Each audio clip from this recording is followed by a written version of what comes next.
Welcome back to another UAD Spotlight. I'm Drew Mazurek, and in this video, I want to spotlight some plugins that you've seen me use a lot in this series, and they are the UA 610 Preamp and EQ Collection. These plugins now have native versions available that run on your CPU, so I thought it would be an excellent time to showcase what they can do and how I like to use them in my work. In addition to a full walkthrough of all features and controls, I've got a bunch of audio examples for you to check out, and of course, we'll be sharing some tips and tricks along the way. So let's get started. The original UA 610 tube mic preamp was designed by our founder, Bill Putnam Sr., and it was revolutionary in its time as a component in one of the first modular recording consoles. It was also one of the first mic preamps to include an integrated equalizer. This legendary piece has been meticulously modeled in the UA 610A plugin. There's also a more modern variant, the 610B, which was inspired by the original, but it has some added features and a bit more of a modern sound. This preamp can be found in several of our current analog products like the LA 610, 6176, and Solo 610. I'm going to cover both of these in detail and give you a full walkthrough of all of the features and controls, but as usual, I want to start off right here at the beginning of the video, giving you some before and after examples.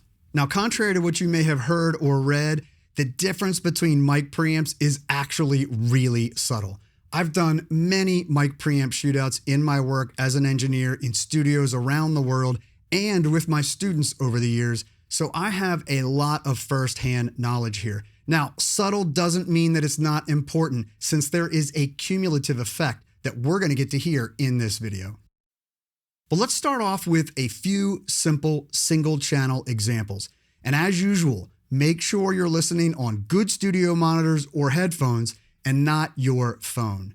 These single channel examples also give me an opportunity to highlight our Unison feature, which is available with these plugins when you own an Apollo.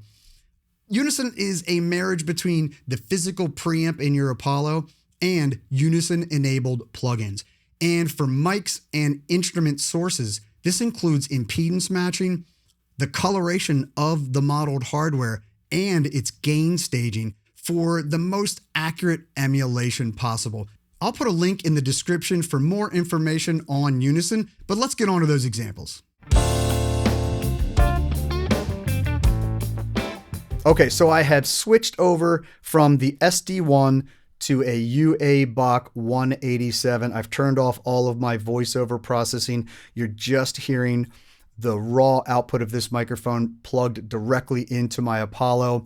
So I'm running the DSP version of the plugin. It's running on my Apollo. You got to have an Apollo to do this. If you don't have an Apollo, you should get one. They are awesome. And it sounds fantastic. It's clean, it's clear, it's pristine, but let's see what the 610A brings to the table. So I've got a little preset ready to go here, and I'm going to come over here and I'm going to click on it. And we are now hearing the 610A. I've got a little bit of drive happening here. It's level compensated.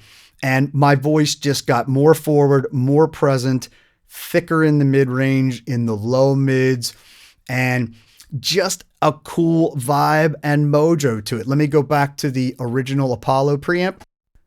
And there you have it. Sounding really good. There's nothing wrong here. It's clean, it's clear, it's ready to take on any processing that you want. But I can tell you that when I speak through the 610A, it changes my attitude. It changes the sound of my voice, and it kind of does impact the way I'm performing on this microphone.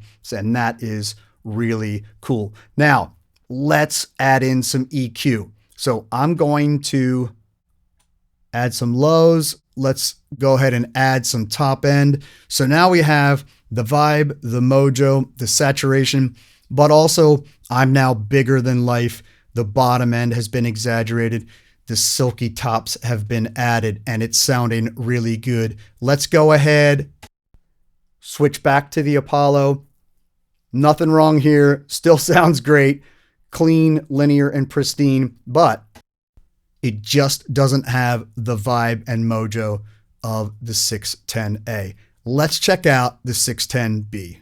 Okay, so we're back onto the raw Apollo preamp. Again, it's sounding great. And I've got the 610B primed and ready to go.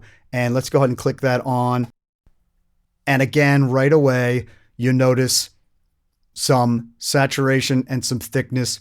Not quite as much as the 610A. It's a little bit more of a modern sound, not quite as aggressive and saturated. Back to the Apollo, sounding great and smooth and linear, but lacking that little bit of drive and mojo.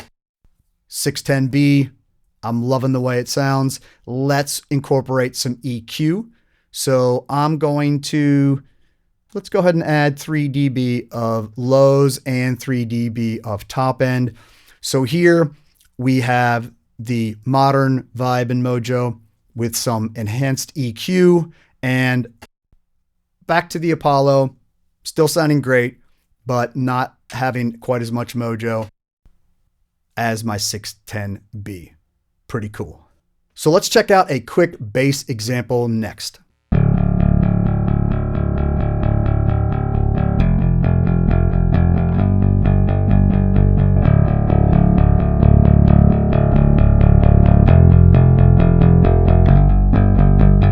So those preamp only examples are subtle, but have a meaningful impact on the sound of my voice.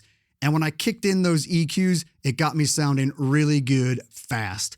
And then that bass example took that raw DI, which already sounded pretty good, but it added oomph and heft, a little bit of grit, and it started to subtly control the dynamics of that performance. Now let's imagine if you've recorded an entire song and everything went through the 610. So I've got 2 examples for you here. One with the 610A, where I'm driving it a little bit harder, going for more saturation and a bit more of a retro gritty vibe, and I'm mellowing the top end a bit.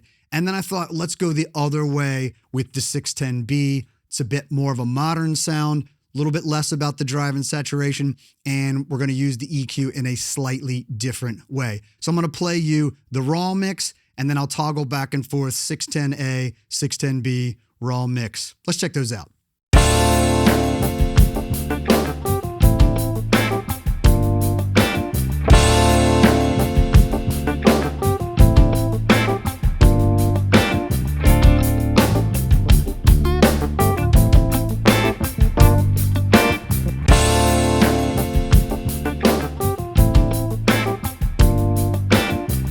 Either of those approaches could have totally worked depending on where I wanted to take that mix. Now, let's check out some vocal examples. So for my first vocal example, I've got kind of a breathy lead vocal. It's the very beginning of the song. It's the first time you're hearing her. And it sounds really good right now, but I'm a little worried about it being a little woofy and lacking a little bit of clarity here. Let me play it for you and we'll see. When did it become the spring? When did it become the spring? The colors came back and covered up the black. I wasn't ready for the sun.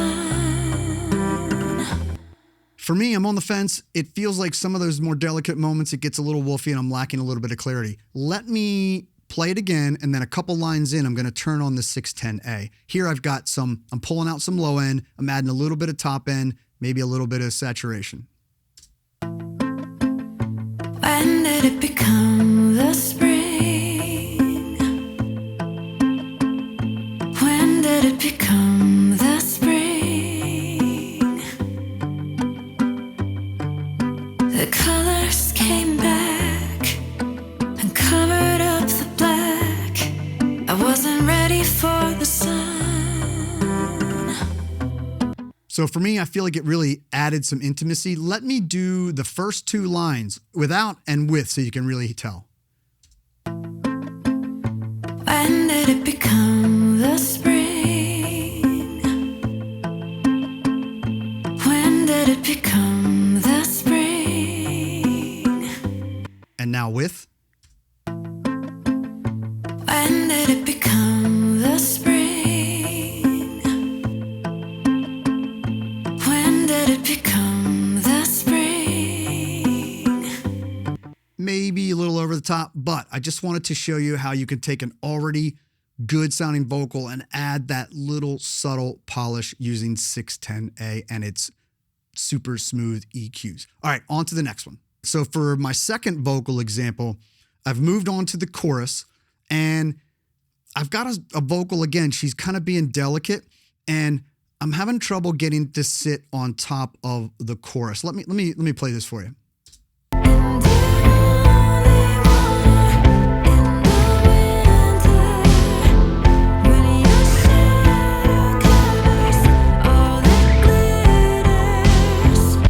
So I'm losing her a little bit. I could turn it up, but I don't think it's just a volume thing. So here's what I'm going to do. Check this out. I've got the 610B here set up in parallel.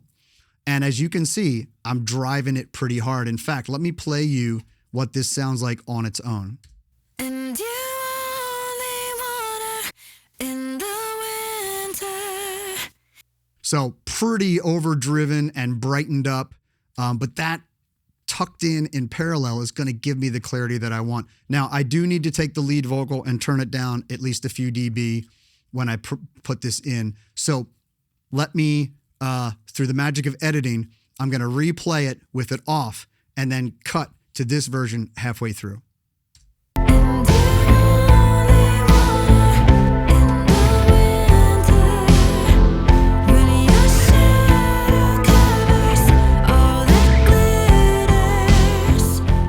So that parallel process really helped that vocal that is delicate and airy. It helped it really to sit on top of that chorus, and I'm liking that. Okay, for my third vocal example, let's switch to some background vocals.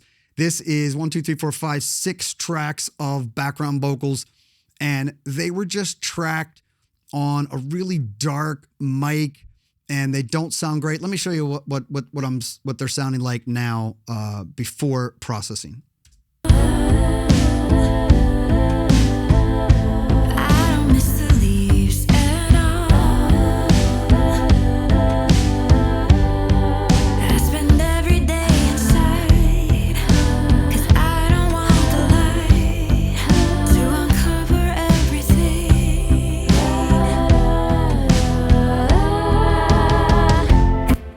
So really dark, really kind of woolly sounding, compared to that dialed in lead vocal with some intimacy. Let me show you what I've done here. I've got some drive happening on the input gain stage, dumped all the bottom end out, bunch of top end in, driving it pretty hard, and I put it across all of these. So let me play that for you again without, and then I'll add it halfway through.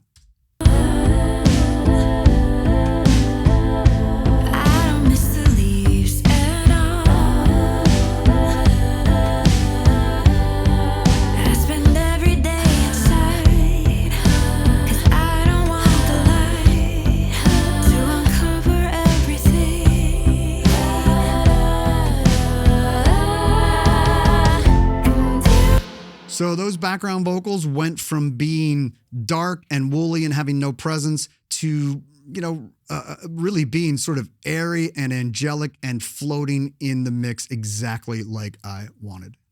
As you heard, with the combination of preamp drive and those super sweet EQs, I got everything from a subtle enhancement in the case of that first lead vocal example to a complete transformation when it came to those background vocals. They were muddy, they were murky, and the 610B in that application really brought them to life. Okay, so let's move on to some drum examples. I got a synth bass example and a guitar example. Let's check those out. So let's check out a simple little drum example. I have 3 examples for you, plus a little bonus. Stay tuned for that.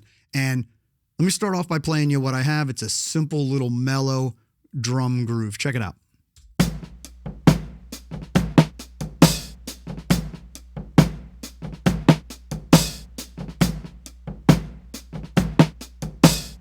So simple little drum groove, could be part of any song. And I've got like 3 different stages here of saturation. So I've got 610A and then 2 different instances of 610B.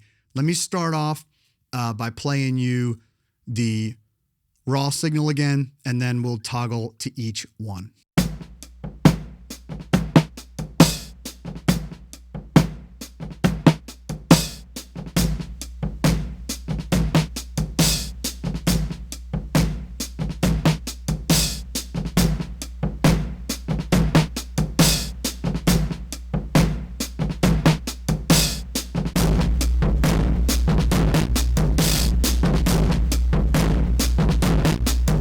So you noticed that the first one was just slightly driven with a little bit of like retro top end and bottom end added to it, a little bit of a push, a little bit of grit. And then I switched over to the 610B and I pushed it even harder. We got a little bit more hi-fi and full range sounding and even dirtier. And then I thought, what the hell, let's go all out and drive the 610B really hard, focused primarily on the low end and not the top end. And that's when we got that really sort of crazy blooming or blossoming bottom end.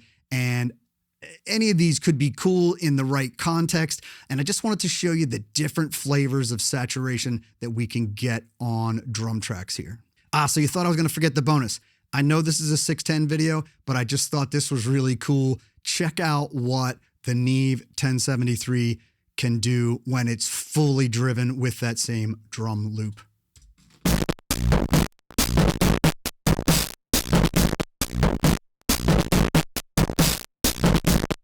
Full-on analog bit crushing. That's a testament to the quality of our modeling. That's exactly how the hardware would react, and that's exactly how our plugin reacts. Pretty cool. Okay, so I have a cool synth bass example for you. I'm going to start by playing you the clean, simple little Juno bass line, and then I'm going to switch to the 610A, and you're going to hear how it is extra saturated, has its own sonic, harmonic signature, right? And then I'll switch over to 610B. It's a little cleaner, doesn't distort quite as easy, and just to give you a different flavor on this synth bass. So let's check it out. Plain synth, 610A, 610B.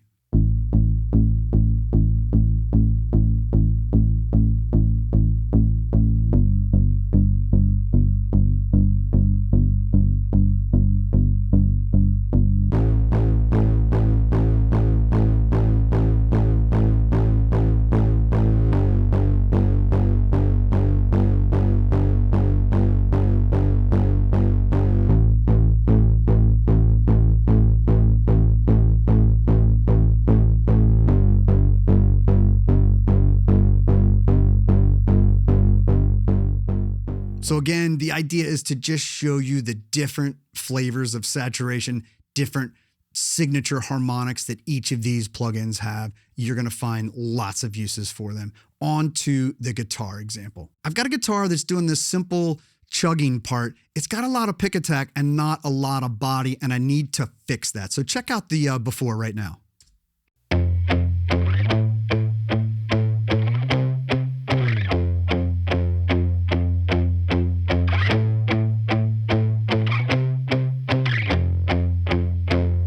So for me, I'm getting a lot of that pick attack, and it's got to compete with a fat mix happening here.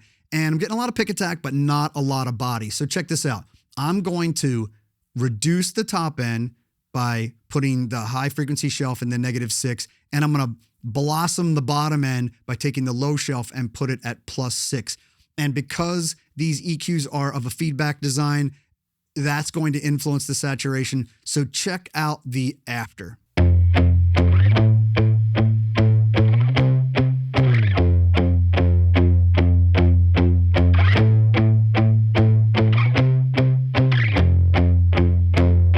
And again, without.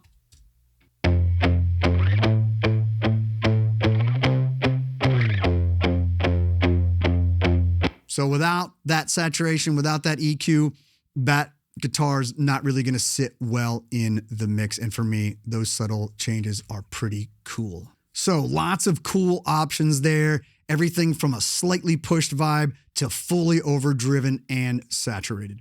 Now that we've heard what the 610 sounds like, let's walk through all of the features and controls so that we can get more comfortable using it.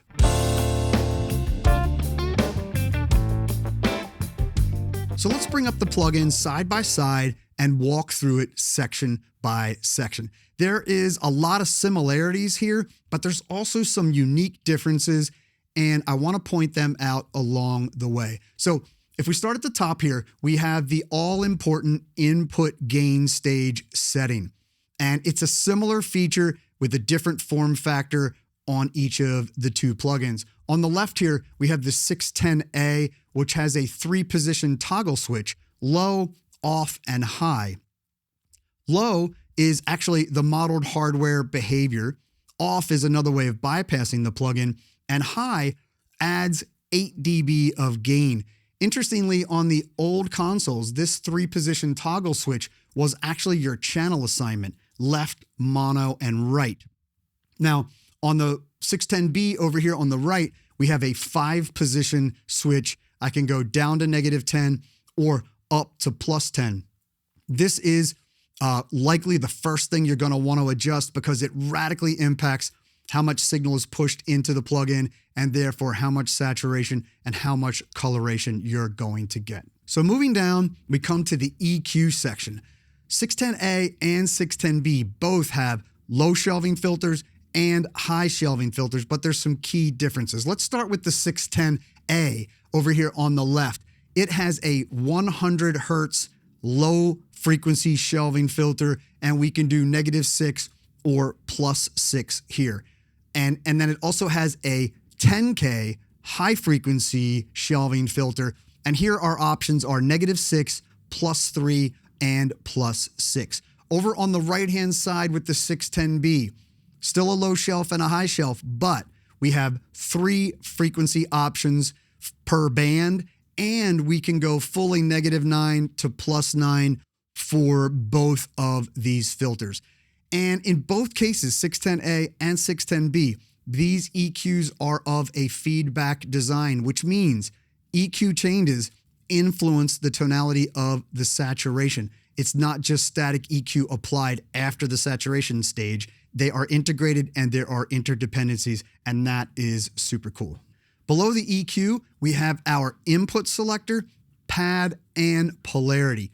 Both the 610A and 610B are capable of mic, line, and instrument inputs if you own an Apollo. And in fact, the 610B here on the right-hand side has 2 different mic impedance settings, 2K and 500.